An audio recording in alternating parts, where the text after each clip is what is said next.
নমস্কার, জেটিস কিচেনে আপনাদের সকলকে স্বাগত জানাই। কেমন আছেন সবাই? আশা করছি খুবই ভালো আছেন। আজকের রেসিপি হলো ধনিয়া চিকেন। চলুন রেসিপিটা শুরু করা যাক। এখানে আমি 500 গ্রাম মাংস নিয়ে নিয়েছি, দিয়ে দিলাম পরিমাণ মতো নুন এবং একদম সামান্য পরিমাণে হলুদ কিন্তু বেশি ব্যবহার করা একদমই যাবে না। ভালো করে মিক্স করে নেওয়ার পর ঢাকা দিয়ে আমরা ম্যারিনেশনের জন্য রেখে দেব।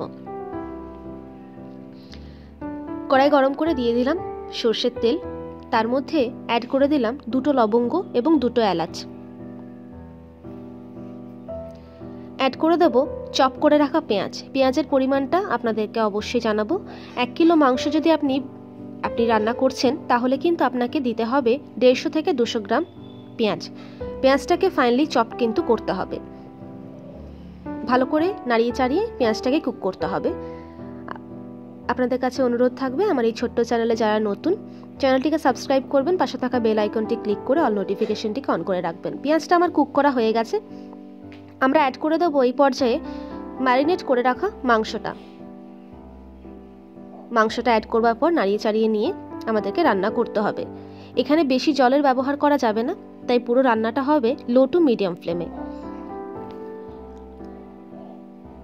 ভালো করে মিক্স করে নিয়ে আমাদেরকে রান্নাটা করতে হবে। আমি এখানে 3 থেকে 4 মিনিটের মতো মাংসটাকে কুক করেছি। তারপর দিয়ে দিলাম আদা রসুন বাটাটা দেওয়ার পরও আমাদেরকে 2 থেকে 3 মিনিট নাড়িয়ে চাড়িয়ে নিয়ে রান্না করতে হবে। আপনারা দেখতেই পাচ্ছেন মাংসতে কিন্তু এখনো পর্যন্ত কোনো কালার কিন্তু নেই, কারণ আমরা হলুদ ব্যবহার করিনি। মাংসের কালার কিন্তু একদম রান্না শেষেই আসবে, যখন আমরা ধনেপাতার পেস্টটা ব্যবহার করব। এই পর্যায়ে অ্যাড করে দেবো গুঁড়ো মশলা। দিয়ে দিলাম জিরে গুঁড়ো এবং দিয়ে দেবো পরিমাণ মতো ধনে গুঁড়ো। আর কিচ্ছু মশলা কিন্তু দেওয়া যাবে না। আমি এখানে চামড়া সহ মাংস ব্যবহার করেছি, আপনারা চাইলে চামড়া ছাড়ানো মাংসের ব্যবহারও করতেই পারেন।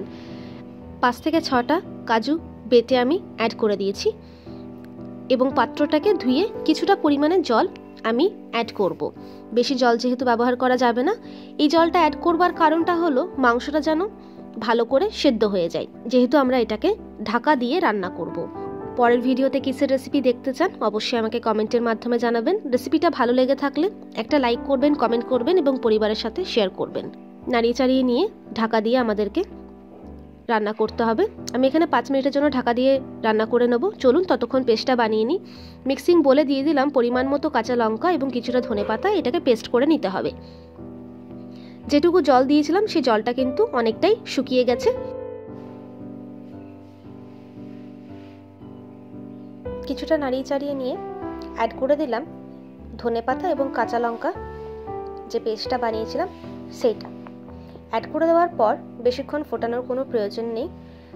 বেশিক্ষণ ফুটতে দিলে কিন্তু এই যে ব্রাইট ভাবটা রয়েছে ধনেপাতার, সেটা কিন্তু চলে যাবে। তাই বেশিক্ষণ না ফুটিয়ে 2 থেকে 3 মিনিট ফুটিয়ে নিতে হবে, কারণ ধনেপাতার যে ফ্লেভারটা রয়েছে সেটা কিন্তু মাংসের মধ্যে যাওয়াটাও প্রয়োজন। তারপর খানিকটা পরিমাণ মতো বিট নুন দিয়ে দিলাম, কারণ আমরা ম্যারিনেশনের সময় নুন ব্যবহার করেছিলাম, এবং এই পর্যায়ে কিছুটা নুন দিয়ে দিলাম এবং মাংসটা নামিয়ে নিলাম। তৈরি হয়ে গেল আমাদের ধনিয়া চিকেনের রেসিপি। এরপর আপনি পরিবেশন করুন গরম গরম ভাতের সাথে কিংবা পরোটা, নান, যা কিছুর সাথে। দেখা হচ্ছে পরের ভিডিওতে নতুন রেসিপির সাথে। সুস্থ থাকবেন, ভালো থাকবেন, সাবধানে থাকবেন।